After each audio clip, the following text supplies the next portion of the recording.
Hello and welcome back to Talkin Pitch Side. I'm your host PJ with my co-host Tony, as always. And it's another somber episode because Team USA loses 2-0 to Portugal in the friendly. I think there's a lot of takes. I know you personally have some takes you want to get off your chest, and I think there's been a ton of reactions. It was a interesting starting lineup. It was an interesting tactic of how how both these friendlies and every single team involved in them deployed their teams. It seemed, I think the fan bases thought it was going to be taken a lot more serious, and that was not the case. And, it's easier for the teams that win those games to be coming out of those happier, and the U.S. was pretty disappointing significantly in both games. Yeah. And I think people just wanted a reason to buy into the World Cup in 2 months. And like I said in the previous podcast, this was an opportunity to maybe build some momentum just by being competitive.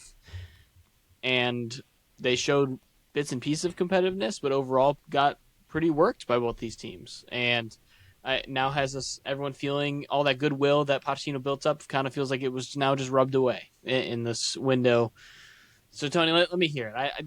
Give me some takes here. Give me reactions. I think we're all disappointed. I said to you in the pre-show, I'm not. I thought I'd be more angry. I think I'm just coming out of this just more disappointed in the lack of seriousness that was this window and the lack of urgency to get these guys playing together that are actually going to be on the roster.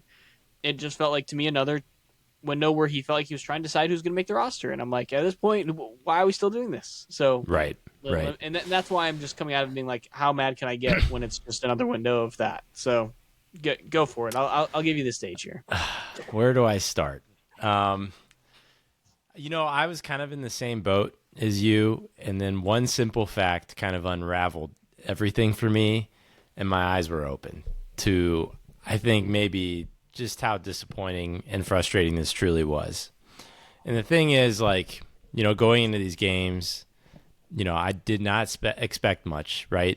I mean, it's Belgium and Portugal. These are two really good teams. We talked about this heading in, hey, these are teams you would expect to, meet in a knockout round style game. Not even really first good teams. Round. It'd be a round of 16 at the Correct. teams, yeah. On top of that, we've been told, hey, this camp's going to be super intense. Pochettino has said, hey, this is there's no more auditioning. This is it. We're going to bring who we expect to bring to the World Cup. All fine and good. And this one simple fact really sent me off the deep end. And it's that we were not the only team to play Portugal and Belgium this international break, believe it or not. Mexico also played Portugal and Belgium this international break, and they drew both teams. Belgium and Portugal couldn't beat Mexico. And we just get steamrolled and look like we do not care. And that really unraveled me because the state in which Mexico is versus the state which we've been told that the USA is in is completely different, right?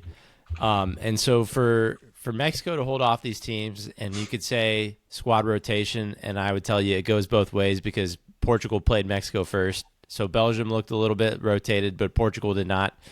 I don't see an excuse. I don't see an exception. I get that Pochettino says, "Oh yeah, there's better players on the team." Absolutely. There are better players than on the Mexican national team too, and they found a way to get a point out of it. And it's a friendly. I get it. It's not necessarily about the result, all this and that. But my problem is that I feel like from this point, this is going to sound dramatic, and I don't totally believe what I'm saying here, but that I've been lied to, in the sense that Pochettino has promised, or maybe not promised, but said these things about here's what we're aiming to do, and then completely abandoned them. Starting Pulisic at striker when you've got 3 to 4 other guys that would play at striker and that you want to see. Pulisic is never going to start for striker for us in the World Cup. So why are we starting him as? It's never worked. We've seen it for the past 8 years. It's never worked. Correct. And if you read his profile for 30 seconds, he's never been a fox in the box kind of guy. It's always been him running at defenders is what makes him special. And so I don't think he can be the primary striker. Like I Sure. think we can run a 5-back where he's one of 2 main attackers up front. I think that's fine. But watching him try and do hold up play was I was bleeding from the eyes watching it. He got pushed around so much during that game, and I mean we can get into the lineup. The lineup was as strange as it gets, and maybe before we let you lose even more, let's do that really quick. Yeah. So Matt Freese is back in net, and I really do think Matt Freese had a pretty solid game. Yes, should have started both. I mean the 2 goals were okay. Before I get the goals, let's do the lineup. Yeah. So it's Freeman at right back. They played a 4-back again, and I thought when the formation came out, this was going to be a 5-back because I thought Freeman was going to be playing one of the central backs in that formation, and then Tim Weah would be back to wing back. Yep. Throwing Tim Weah from wing back to freaking one of the main 3 attackers in a lineup was mind-numbing in itself. And it's nothing against Tim Weah. I'm just like, where's the consistency in that? So that's what was frustrating to me. But it was Freeman, Richards, Trusty, Robinson. So besides Robinson, completely different back line. It felt like right when this came out, even looking at that, you were like, okay, we're just rotating guys now. Like we're just seeing who has it in the back line. And he gave Freeman a chance. He didn't look super solid in this one. Did at certain points moving the ball forward, but nothing crazy. Chris Richards and Austin Trusty, I don't know. This is where I go back to 5-back, it pisses me off that we're running a 4-back when I know I fucking know in this next friendly window we're gonna be running a 5-back. They're just gonna do it, and it's gonna be like, why even waste your time doing this in this other camp? And you could see it in the first goal they allowed.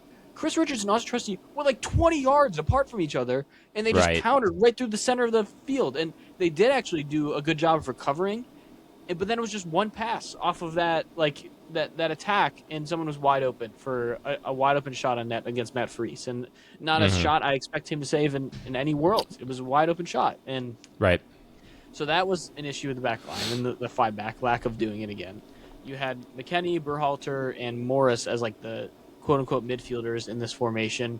Berhalter and Morris, like, I don't know. There's just, I love those guys. I think they, as their own players, are growing and getting better.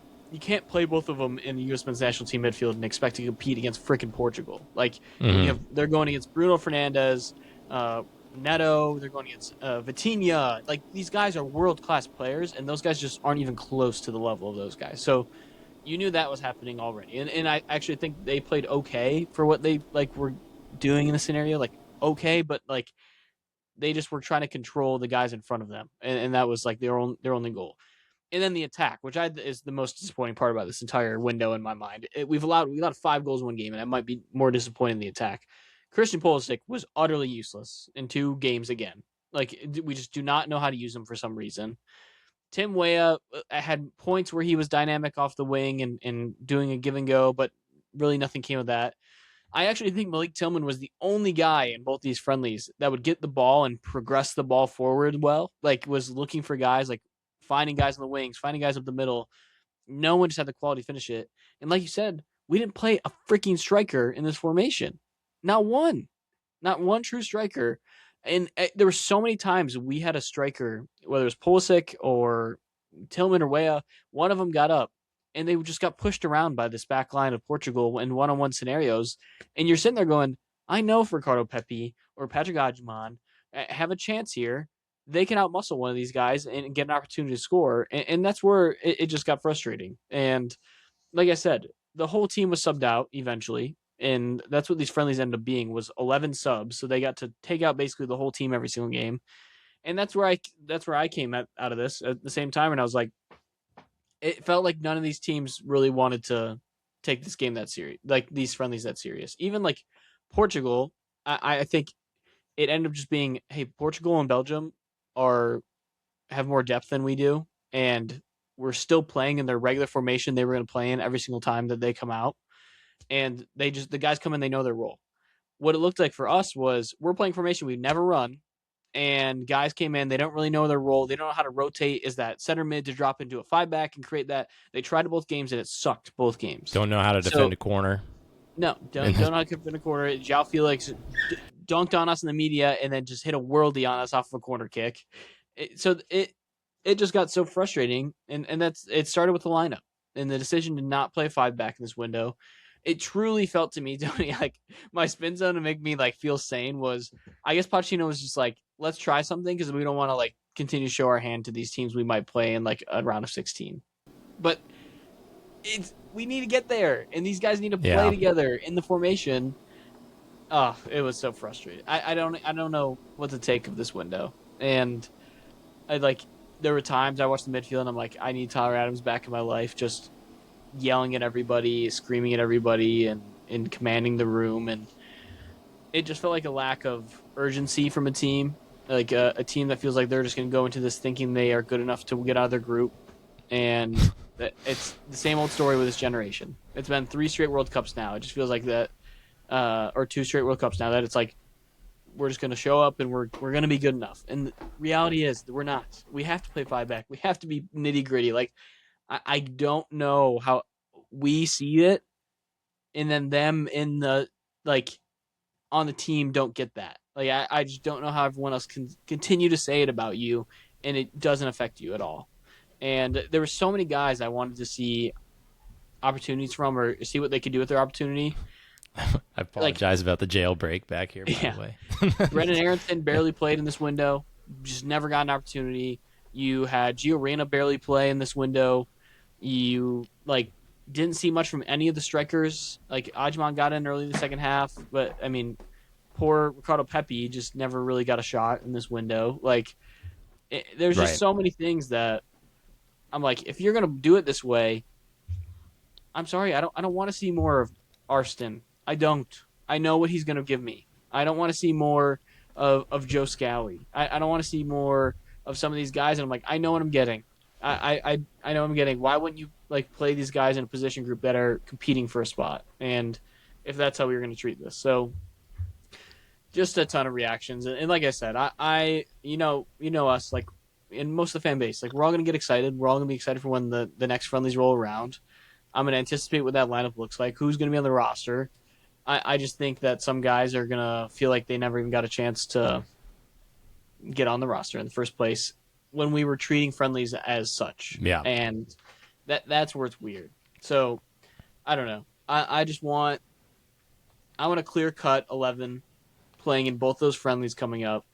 You won't get it. And playing in 5 back and showcasing what we can do. That's all I want. We probably won't get it, like you said, and that's the reality. But here we are. Also, you can end the jailbreak here if you need to. No, we had one thing that was getting chewed on that shouldn't be, but other than that, we're all right. So, for the audio listeners, Tony has multiple dogs in the background, just breaking into his room right now. Literally multiple. We're watching one right now too, and he's leading the charge in. So, but I think where I'm at just overall is I just throw my hands up. I don't understand. To your point, if we're going to try other people out, which we were told we were not going to do, and it just seems like we are doing, then if you really want to understand how a player can play for you, then why are you not playing the formation that you are going to use? Because that's just it's apples and oranges, right? You're asking that. Yeah, asking that player to do something different. If we played this formation in the World Cup, I'd be shocked. I'd be shocked. Right. Because it's that bad. It looks that bad. We're undefeated when we run a 5 back formation. We have not lost a game. What is the point of doing this? And that's where that's where I kept telling myself, is he doing this so if we need to switch up formations against somebody, they have experience in this? Is that why we're doing this? But there's just no explanation. No, and that's where I was a little ticked too watching the post game presser. I'm like, how is no one asking this question? How is no reporter sitting there going, why are you playing this formation now? What's the point? Right. Can you give us a detailed answer? No one was pressing him about that, and I'm like, someone asked this freaking question that we're all sitting here tweeting about, talking about on social media. It's crazy. Yeah, exactly. Well, it's because they want to get invited back to the room next go around. But it doesn't make sense. And I'm at the point where it's like Mauricio, I guess, like you know more about soccer than I will forget, or or he will forget more than I will ever know. That's the actual way you say that phrase. And so like we've been here with him before. I mean, it wasn't that long ago when we were crashing out of the Gold Cup and saying like I've lost complete faith, and they kind of hit a hard. Wait, maybe that's good, Tony. Maybe we need to have maybe we'll just do like the same theme, and then we're gonna show up for the World Cup and just be really good again. Yeah, hopefully, but then that requires a hard reset and calling up the entire league of Major League Soccer. We don't have time for that, and that's also where I'm at. Luna. Yeah, exactly. Back in this shit. And that's also where I'm at is like, why do we not have time for that? Like, why is this window? You know what I mean? And if you really want to put your head back for a second, go back a calendar year or so. Remember how Pochettino was so slow to get here and to start coaching this team? Like, he missed 2 windows, taking his time getting here. It's like, oh man, what we would give to have 2 more windows, before the World Cup. I don't know if that would change anything. Probably would have been more of this. Yeah, maybe if that's the case, if that's his role, But like, I don't know. I just it doesn't make sense. It doesn't add up from what he's saying, and that's what just is getting so under my skin. Is we're getting this game right. Like you're not. I mean, I know his number one job is ultimately results at the World Cup, right? It's not about communicating to you and me or the rest of the fan base. They are measured by what they do at the World Cup. That's what it all comes down to. But I'll tell you what, after this stint, the fans are kind of your boss in the sense that like where the dollars go, that's where you go too. And I think that there's a lot of grace that gets erased if, you don't do that great in the World Cup. And then you have a period like this too, where it almost feels like, man, I hope with everything I have, like, I hope this isn't true, but like, it feels like it's coming, like where it's just like, it's disappointing, like I listened to people who I thought had way too high expectations going into the World Cup. But after this game just dramatically drop, like, people that were saying a quarterfinal appearance are now talking around a 16 appearance. Like, it just like everybody bumps down a tier in their expectations. Well, yeah, I mean, we're playing teams that we can see. Yeah, and we look like far apart. And it's weird because we had moments in this game. We had moments in Belgium where I was like, we look toe to toe with this team. And then it's like what we talked about, like we running this formation that all it took for was one guy to have that brain lapse of like my positioning in this moment, and it felt like there was no backup to that at all. Like the center backs were not talented enough to recover and make up for that. And I will give the backline credit in this Portugal game. Like I said, they had the one moment they were so far apart off of a poor pass from I think Berhalter, in the midfielder, that turned it over, and they countered like immediately, and they were so far apart. One, I think it's because they're trying to figure out this formation of like, when do I rotate over, waiting for the center mid to drop back, and they actually recovered well. And it felt like the second guy of the midfielder wasn't there to cover that spot in the midfield for him, and they had a drop off an easy goal. The second one, I'm like, I can't even put on the back line. Like, that was a corner that was hit out to the edge of the box. Where's any of the midfielders and attackers like covering the edge of the box? João Felix had enough time to like gather it, kick it up to himself, and shoot it with no one near him. So, like, defensively, I don't think it was that bad of a game. Matt Freese had some really good saves early on against Bruno Fernandes. Like, to me, Tony, that when I saw that, my mind went back to Matt Turner, and like the save he didn't make, and I'm like, that was like the difference right there. I'm like, where I talked about last episode, where I'm like, Matt Turner could see Matt Freese do something, and he's gonna be like, damn, I wish I made that save. Like, now, like, that you saw that, you're like, he's probably sitting there going, damn, I wish I made that save, because now Matt Freese had a moment against one of the top players in the world, like a moment. So I think Matt Freese will start no matter what. And I think he's a lock too. I listened to Landon Donovan and Tim Howard talk about it ad nauseum, and I mean, it's a lot of disappointment. I think that they also have to take they should be super embarrassed by what happened here, like from an intensity standpoint and a result standpoint. but also like from a player perspective, they're just like, but they still have another opportunity. Like the reality is like you can change a lot of opinions about this window in the next friendlies before the World Cup starts and that intensity. And game one, if you show up and you beat the crap out of Panama, like no one cares anymore. No one cares about these friendlies. Like that's all that matters. So that's just how I'm trying to treat it. Like I think I'm saying to myself, why should I care if they didn't care that much about these friendlies? Like that's just how I am. I'm really excited for the World Cup, and it's going to be a ton of fun just watching the world showcase in America. Like that part of it too is like, I think I'm like telling myself like even if USA like gets knocked out in the round of 16, like and they get beat down pretty good, I'm like, it's still going to be such a cool experience for us in America to experience like the full World Cup and everything that's going on here. So it's not killing excitement for me at all. I'm still really excited. I just want us to be represented well. That's what it comes down to. That's what we all want. We just want to be represented well. That's true. And hopefully that's not getting grouped, is what I'll say. Yeah, right. But like at this point, after what you just saw, like I don't even know that we feel confident about an 11, in a starting 11. Like who's our cut, folks? Like I feel like this muddied water more than it cleared it up. What I will say is I thought like guys like Tyler, like Freeman and some of these guys that had shown up really well in these previous friendlies had a more of a shot than I think they do now. Only because I was like, when that first, especially the Belgium roster came out, and the guys that were missing were really like injured guys. Like Chris Richards probably would have started that game. You had Tyler Adams probably would have started the game. Besides that, I was like, these are like the same dudes. Like it's just like it's Pulisic, it's Tim Weah right wing back. Yeah. Like and Say Dest, I'm maybe sure would be, will probably be there.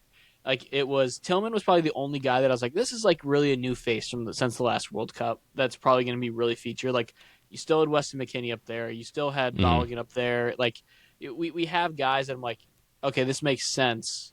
And these are the guys that are just like, I don't know. What I got out of this is like when Pochettino wants to, like, if he's like, I'm going to go down with my most talented players and the guys that are playing against the best talent in the world. And that's what I think will come down to is he's just going to end up picking that. And after all of this, and we go back and forth. Yeah, I was going to say, so that it's just a massive facade then. The whole, like, I want you to play for, with your heart. Like, then it was never about that. I do get, like, you have to motivate these guys and you feel like they have pressure. Right, but then you can do that gimmick once until I don't trust your word anymore. And they say, oh, that's just Pochettino. He's all talk. We know who he's going to pick at the end of the day. Well, I mean, that's also me saying that. Like maybe like Alex Freeman does start, and we're like, oh shit, like here we go. Right. Like that could happen. I don't know, and I don't know. That's the problem. Is once again, but I there's not a clear cut, so we're still guessing. And like you said, and maybe that's how he wants it. Yeah, yeah, and maybe that's he wants it open ended, and when he cuts these guys' throats, and who makes the roster. And by the way, he's he's the guy who's like, I don't call like the people who didn't make it. And I've always been there about like, what? I don't think they should call the guys who didn't make it. Like that was a horrible call because you like answer that phone thinking, I made it. It's like no, like just don't call me. That's how I would want it. Like just don't call me. I don't want to hear the BS. Like you were close. Like just don't talk to me. Okay, well. I think we've all heard this. We've all been on social media. You guys have heard it plenty from a lot of resources, outlets, and we're not going to keep going. But there will be plenty of coverage over the next 2 months. We are 2 months away from the opening game. Insanity. About 2 months and 3 days. Like, it is so soon. So friendlies are literally 2 months away. Like, less than 2 months until we have the friendlies before the World Cup. And it's crazy because all these seasons in Europe are coming to an end here in the next 2 months. And it's going to go straight in the World Cup. So fingers crossed right now. This is all right now, by the way, if you're a USA fan or any fan of any country, it's just fingers crossed, no injuries. That's basically what we're hoping for. And I think a lot of guys, I think you're going to see a lot of guys, if they're in a situation where like they're not competing for anything, I think you're going to see guys like start resting at the end of this year. Or be like, if their team's not getting relegated or up for a championship, like I think you could see some guys like taking it easy going into the World Cup. Or taking a knock and then getting subbed off when they probably would have stayed on or something like that, too. So stuff like that, you're going to start seeing just because this is a once-in-a-lifetime opportunity. The clubs get it. They understand it. So it will be interesting to watch how that affects these club games here at the end. Okay, well, let's get into the MLS. MLS is back this weekend. We are happy for that because I am done with the international window and that conversation. But we've got a full slate on Saturday, Tony. Everyone plays on Saturday. This is going to feel like old school MLS here for a second because they didn't always spread the games around. And Yep. this is 360 is going to be you want to be popping. on the Goal Central channel on Apple on this one. Like this is the day you're going to want to be on that.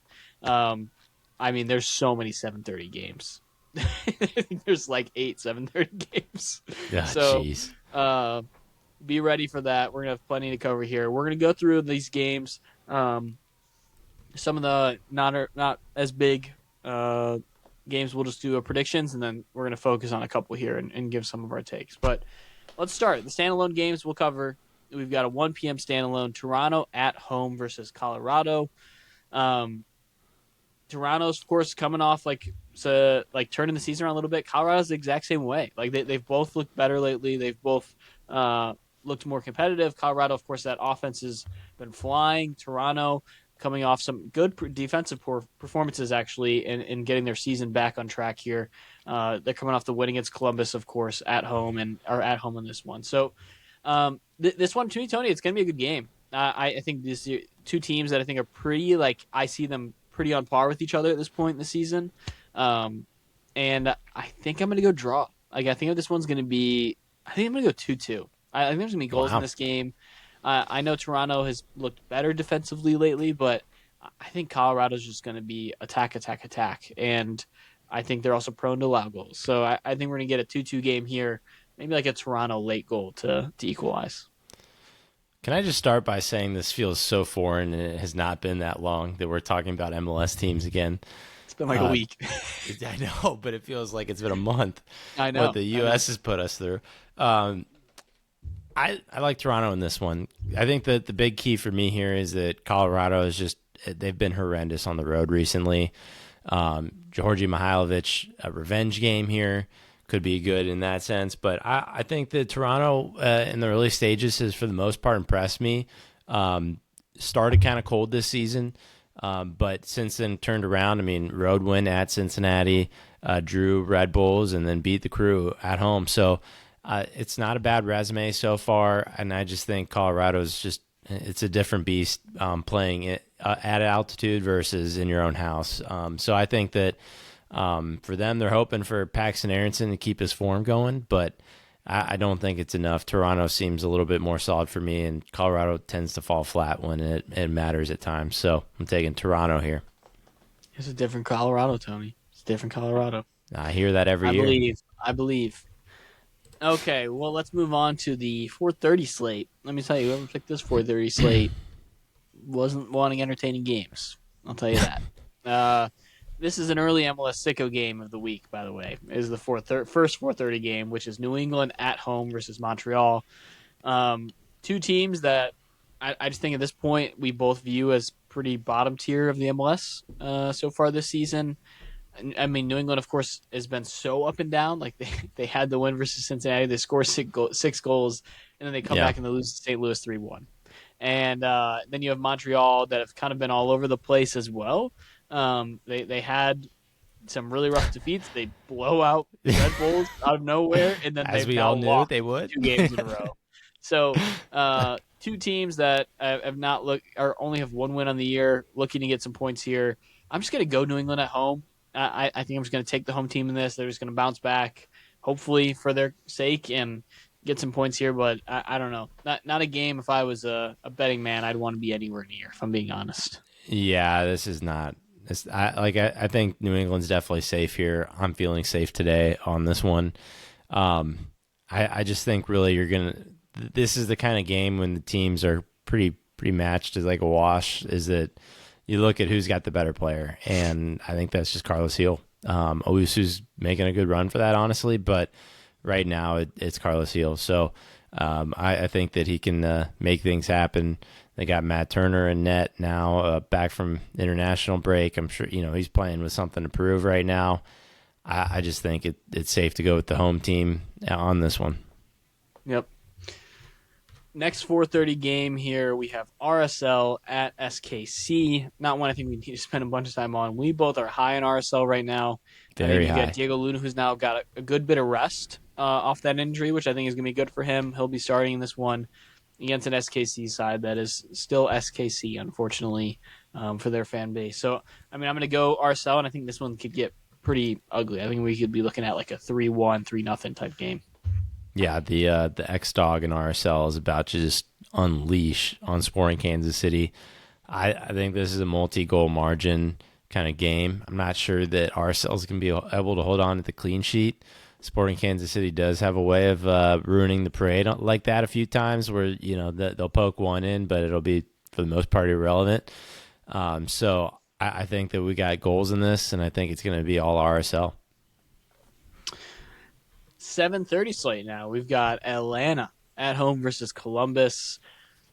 I think this is a Columbus side that is in desperation mode early on this season. You have an Atlanta side that's played better the past two games. They beat Philly, they draw United, DC United, that is. And then you've got Columbus, who have come off one of their worst starts in franchise history. Back-to-back losses, not scoring goals. It's looked rough at times. So I think they're going to be a pretty desperate team in this game, and they still have so much talent. Yeah. In Atlanta's just still, like, despite the two past games, I still don't really believe in them too much. They are at home. I'm going to go Columbus on the road. I hate it. I hate this game. Wow. And I think I'm more just going, this is desperation game, and like they need to win more than anything right now. So I'm going to go Columbus 2-1 on the road. I think I'm taking Atlanta. I'm going to stick at home. I know, but this would be they'd be in a bad spot if you're a Columbus they'd be in fan, a really bad game. spot. Actually, you know what? I think I'm going to take a draw. This is how this one's going to end. Probably the most likely outcome. Yeah. Yeah. I think Atlanta, though, if anything, has the favor here. It just feels like the Crew are still figuring themselves out, who they are, how they bridge gaps on just downgrading from Cucho to Bouali, who's still very good. That's not supposed to be a knock, but it's just it's the fine margins that just aren't quite there for the Crew and their expectations and some of the players that they've moved on from. And just the Rydstrom stuff, it just seems like they're still trying to figure it all out. So I think Atlanta, on the other hand, not that they're figured out by any means, but I mean, we've seen them win a game this year, unlike the Crew. And like you said, the talent right now, I think that there's just a pretty big gap. You would want to believe, though they don't really perform like that. So I'm gonna call it a draw. I'm leaning Atlanta, but I'm switching my mind. I'm gonna go draw. So okay. Yeah. Next 7:30 game, we have Charlotte at home versus Philly. Philly, of course, is off to the worst start a Supporters Shield winner has ever been off to start a season in MLS history. And I don't think it's getting any better, Tony. They're going down the road to Charlotte. I'm going to take Charlotte at home. I think they get the job done. I feel fine about Charlotte. It's more has to do with the state of the union. And, that was a good play on words there, by the way. Yeah. And I think they're going to lose this one like 3-1. I don't think this is a good team. We said it coming in the year, and it's been proven right every single game. This would be so Charlotte to lose, though. No. They won't, but it would be really Charlotte to lose. I'm going to take Charlotte at home too. I got to keep it. Between the lines here. But I'm just saying, if it were to happen, don't say I didn't say anything about it. Okay. That's where I'll leave it at. Moving on, we have DC United at home versus FC Dallas. This is a game I think a lot of people are going to pick Dallas on the road. And I think they just like that attack. But this is one, okay, I'm going to say like what you just basically said about Charlotte. This just feels like a game DC is just going to be like, we're going to muck up a draw. Like, that's going to happen. Like, Ty Brevo's going to get a goal, and they're going to draw this one 1-1. So that's what I'm going to do. I'm going to go DC United taking a point at home and sharing it with Dallas. Okay, I'll go alt then because I am high on Dallas. Though I did waffle a little bit when you put them top 10 in the power rankings the other week, but I am high on Dallas, so I'll take them here on the road. Okay. We have Miami now. we have the beast that has been awoken, as we said before the international break. We'll see how that looks coming off international break. It's also I don't like some of these guys may not play like their full roles in this because they did play during the international break. So it'll be interesting to see how those lineups play out. Miami, though, I'm just all in on they're just going to go scorched earth on everybody now that they're not in this other competition. And we still have yet to see Bertharame really do anything for this team. And the ceiling's just still so high, and they've been on the floor of what their floor could be so far. And I think that Austin cannot score goals. And that's not a good recipe against an Inter Miami side. They can score a lot of them when they want to. So I think we see a classic Messi performance in this one. And this is a pretty dominant win from Miami. Right around like 3-1, like maybe 2-0, something like that. I think this is kind of low scoring. I think Miami's going to win. First game in their new stadium. So they got the juice and the vibe behind them. But I think better about my choice. Yeah, right. I just think that Austin is a stronger defense in this league. Brad Stuver is a stronger keeper in this league. Miami's probably going to slip one or two past them, but I don't see this necessarily as a blowout. I do see this as one-sided, though. I will say that. Mm-hmm. I think that Miami will dominate this game, but the scoreline may not necessarily show that. So I'm going to take Miami at home, new stadium. It'd be criminal not to. But I think that this may look a little bit closer than what we think. Yeah. NYCFC at home versus St. Louis. I'm not going to overthink this one. I've doubted them so much, and they just keep dominating. And I think NYCFC is going to do more of the same here. St. Louis, of course, coming off that big 3-1 win. I just don't know if they're going to be able to duplicate that on the road or replicate that on the road here against such a good NYCFC squad. I mean, their only loss coming against Miami, in which a game that had some controversy in it, and I think that they could easily be at the top of the Eastern Conference in a pretty relaxing position right now. So I think they are that good. I've been proven wrong, and I'm not going to pick them to drop any points, of course, at home against NYCFC or against St. Louis. As you shouldn't, yeah, because I mean this one I think may be one of the wider margin games of the week. I think, like you said, for all the reasons you've said, everybody knows it. It's the writing on the wall here. New York City's just clearly in better form and a stronger team right now. St. Louis, I'll keep saying this to give the silver lining and the glimmer of hope. I think the Yohan DeMay stuff and like the structure that they're starting to build out, I think that there are pieces where you kind of see flashes of sequences and stuff for St. Louis that do look good. It's just kind of a matter of catching up from, just a lot of stuff that you fired your GM for, So, it's just a reset time right now, but you're building foundations with a new coach, and it doesn't seem all doom and gloom for them this game. Probably not going to go your way, but I think that there are better days ahead for St. Louis. Yep, I agree. I actually do. I was shocked. Not very agreeable. Very down, but I do think that they will be building something here soon. Yeah. New York Red Bulls at home versus FC Cincinnati. FC Cincinnati, of course, coming off that crazy game where they scored multiple goals down to 10 men to salvage a win against Montreal. Red Bulls, of course, aren't coming off some of their best work either, losing to Charlotte 6-1. So two teams that are, and honestly, have since those first two games have not looked great overall. They drew Toronto, they lost to Montreal 3-0. So it's been a rough go at it. There's both sides are missing people in this one. Valenzuela and Robinson both on red card for FC Cincinnati are going to be missing in this. Red Bulls have quite a few guys with injury, and then is it Berggren, I think, is the one with the red card for them. So it will be interesting. I think that's going to result in some high-scoring opportunities here for these teams. I think you're going to have both sides get their chances. I'm going to pick FC Cincinnati to win because that's my shtick. Mm-hmm. But if I were a non-biased person, I actually think this is like a high-scoring draw. Like I think we're looking at like a 2-2 game. But because I'm biased, I'm going to say 3-2 FC Cincinnati on the road. It's not my stick. Red Bulls are going to win this. I think. Yeah, here's where I'm at. I mean, no Miles. I think you hope that Matt Miazga's in this. He's been creeping back up in the minutes category Throw and pizza. yeah, this was the place, right? Um, but I think that you should expect him to probably, hopefully, knock on wood, go most of the game here. Mm-hmm.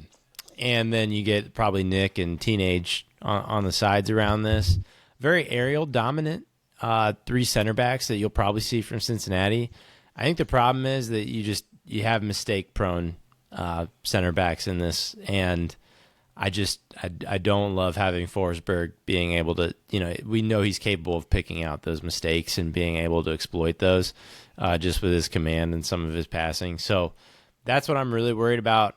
And then on the other side, I don't know. You do have a lot of the attackers there.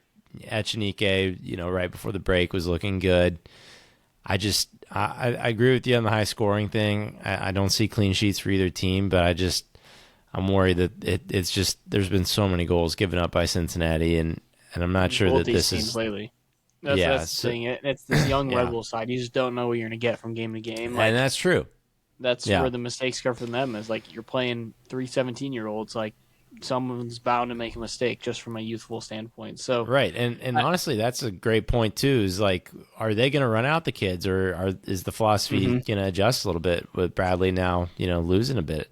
So I mean that's a hard thing to predict in this game too. I was kind of thinking it was going to be the kids, but I don't know. Maybe they bring in Choupo-Moting, which then I'd feel more comfortable with the center backs, blocking that out. So I guess that's one to watch. We say that though, but then I also have seen our set piece work and our aerial duels not be won very often so far this year for FC Cincinnati. Yep. Moving on, 8:30 slate. Chicago at home versus Nashville. Another game is gonna have goals. I guarantee that right now. I love Nashville. I love this team. I can't pick against them currently. I'm gonna pick them 2-1 on the road. Is what I'm going to go with. I just think that they can score at will. And Chicago's defense actually looked pretty solid so far this year. They've performed well and bounced back the last couple games, especially. So I think they're in a good spot there at home, but I can't pick against this Nashville side. The attack's too good. And all those guys didn't go anywhere for international duty, and then they are arrested and ready to go.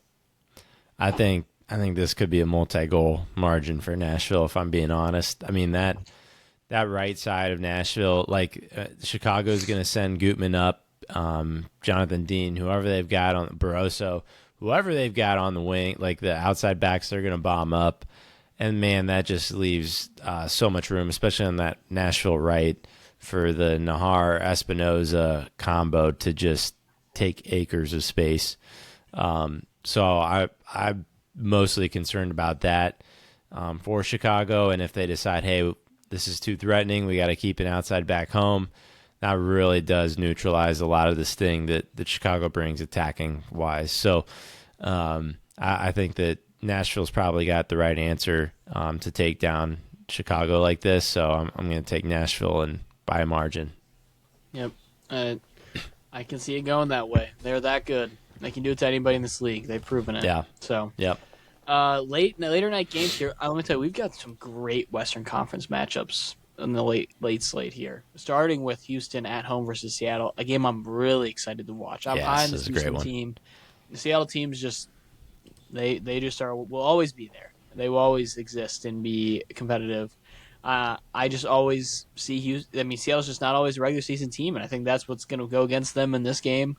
I think Houston is going to come out throwing punches, especially after that last game and how it ended against Dallas. I mean, they need a bounce back, and I think at home is the opportunity to do that against Seattle. And I think they're going to win this one. I think it's going to be like a 2-1 margin. All right. I'm feeling draw here.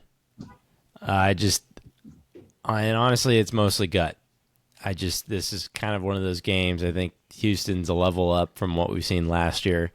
I think Seattle just has this tendency where they will kind of disappoint in some of this. To me, it seems like I don't know. I really don't know what it seems like, to be honest. But I just think that Houston's going to cause a lot of problems for Seattle, and then Seattle's going to be Seattle and dig themselves maybe even out of like like a late equalizer goal for Seattle just feels like what could happen here. So I'm going to go draw on this one, but man, I really have no idea which way this one's heading. It's going to be a great game. I'm excited to watch this one. It will definitely be the game I am on at 8:30. Yeah. Okay, now moving to 9:30 games. We have LAFC at home versus Orlando. This is going to be an ass kicking, Tony. Say it. This is an ass kicking. This is LAFC's offensive bounce back written all over it. I think this is going to be 3-0, 4-0 is what I've got my eyes on in this one. This LAFC team hasn't allowed a goal. This Orlando defense stinks, and I think that is a recipe for disaster for Orlando. This is the coughing baby versus hydrogen bomb game of the week, especially Orlando on the roads. Yeah, it's over. Right. It's over. The dead manager bump. It's over. Orlando's on the road, and like you said, LAFC is not conceded.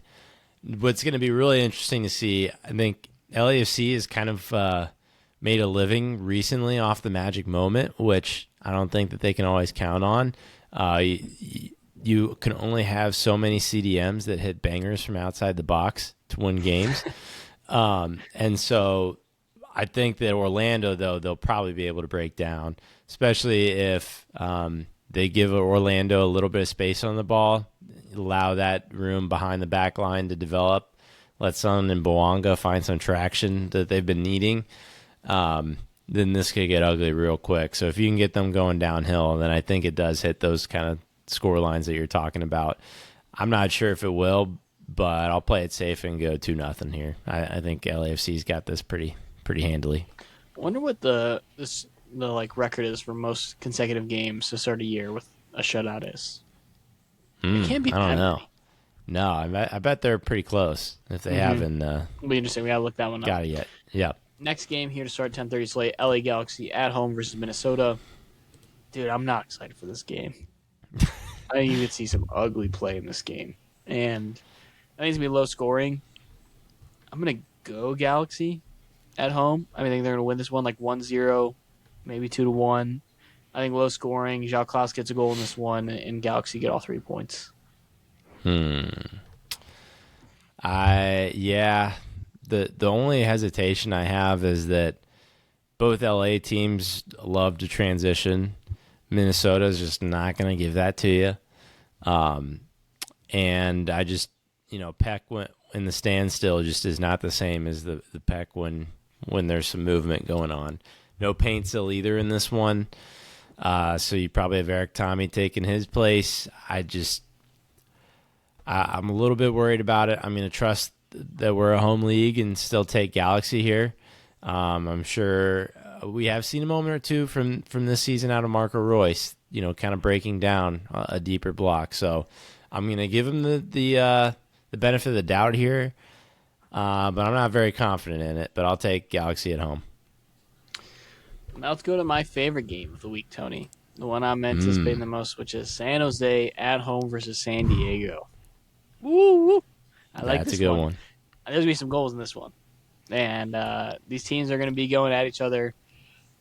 I'm on the train, so I can't pick against them. I'm going to go San Jose to win because it's just my train. Wow, yeah. But if I was not biased once again, I think this could be like an exposed moment where we see San Diego kind of just like go nuts on the San Jose defense that's looked really good so far. And I think this is the biggest test for them so far this season to see, like, is this defense legit? So that's what I'm watching. I want to see this defense versus the San Diego attack, and if they're able to hold enough, because they can counter. San Jose's proven they can counter this year, and they can quickly counter you when a team's up like San Diego is. So they're going to need like Timo Werner to do his thing on the counterattack and get ready to attack San Diego's thin defense once they are up. So it'll be interesting because I think this is a game. If San Jose wins, you got to really start taking them serious if you're not already. Yeah, I think that for me, this is probably a San Jose win on the road, only because, I know their results haven't been as... San Diego San Diego. Yeah, they both start, you get it. San Diego on the road because I know their points haven't necessarily shown it, but juggling CONCACAF, they were able to, fend off RSL, get a point off them, able to fend off FC Dallas. on the road, get a point off them. So I really rate those results given the fixture congestion in those moments for San Diego. And I think that now that they're rested, kind of get a fresh reload and then go out this San Jose team that, like you said, I mean, this is a huge test for them defensively. It almost feels like we've gotten tricked into somehow, like not that I'm saying it's a fluke, but San Jose's defense was awful last year, and it doesn't really feel like they changed much. And somehow they're not letting in goals like they used to. So I just think this is one of those where like it's like the Homer Simpson meme where the first part of the season, they look all crisp and presented, but you turn around and he's got all the clamps holding all the fat, and stuff. Come on. And I think San Diego is probably going to reveal that this game. So okay, that's why I'm going to take them. I will be uncontrollable if they win this game in the next podcast, just so everyone knows. Let's go to the nightcap here. Vancouver at home versus Portland. Vancouver's winning this game, I'll tell you that. And I think it's going to be pretty handily. This is a classic, like Portland shows up and they barely show up type of game in my mind. I'm going to go 3-1. I'll give them a goal in this, but I think Vancouver is going to like lead this game like 2-0, 3-0, and it's going to get out of hand. Yeah. The only thing I'm like maybe a little bit worried about with Vancouver is just I don't know if the international break for them is going to be better or worse, because they need Berhalter in the worst way. Like, he's been unbelievable for them when they are juggling CONCACAF, and he was on the bench along with Mueller and a few others. Like, they ended up dropping a point against San Jose, or losing at home to San Jose. So I'm not sure that it's going to be as extreme like that. I mean, again, Berhalter played how many minutes in 2 games across, it's not overwhelming, right? Not even a full game. Yeah. Right. So that probably isn't the case, but that's maybe my one little reservation there, is that this Vancouver team, when they're at full strength, is fantastic. When they're not at full strength, can maybe still catch you off guard. Some of the depth is a little bit gone now for moves that they've had to make after, being a championship qualifying team. Like, you have to, when new contracts come around, sometimes you can't keep people. That's just the nature of what it is in a salary cap league. And I just think that with that, some of their depth is just not quite what it used to be and what made their season last year so successful. So that part I'm a little bit, just tiny reservation, but got to stick with it here. Vancouver at home, no brainer. Yep, totally. Well, that's going to do it for our predictions this week. All Saturday games, no Sunday games. Enjoy your Easter with your family. Enjoy that time. And I think it's around here, it's going to be pretty crappy weather. So stay indoors, stay warm. But if you're somewhere nice, enjoy it. And if you're on vacation, spring break, whatever it is, enjoy your family time. Maybe sneak in a little bit of MLS on your phone as you're out and about at the bars on Saturday night. But before we get out of here, we got to listen to Stin. We got to get our picks from Stin. Yep. And we've got to see what kind of heat he's got for us tonight. So let's take a quick break and see what he's got. Shout out to Jamal Fiari for paying his baby mama a visit. He will be a ghost on and off the field. Abu Ali is approaching year 2 Yakimakis territory.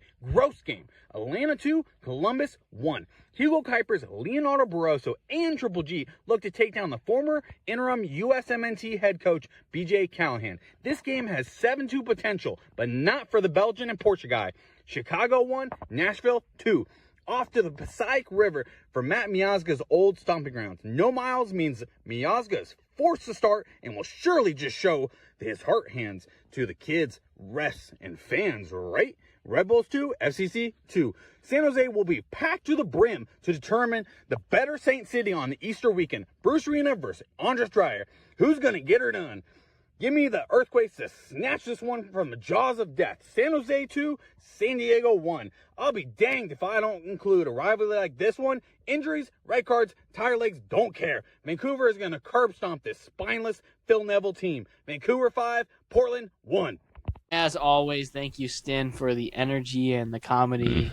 I know we appreciate it. I know the listeners appreciate it. He one of one.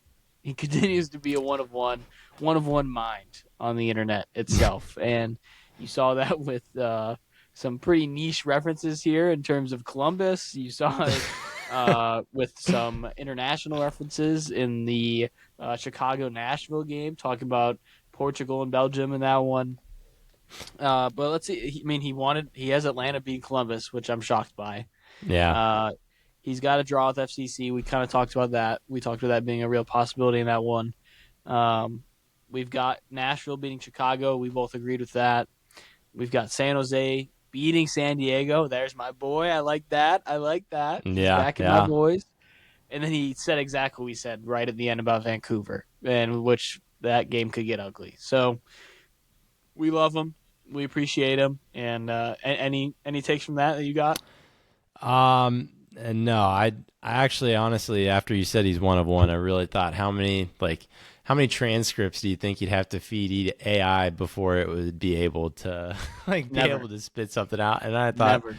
I mean, like, we've been doing this for a little while now. I mean, a lot of episodes, and I think it would still spit out just crap. You know what they say? There's things AI can't replace. This is that's one. Yeah, his job's safe. You can't replace this with a robot. This is unique. That's job security.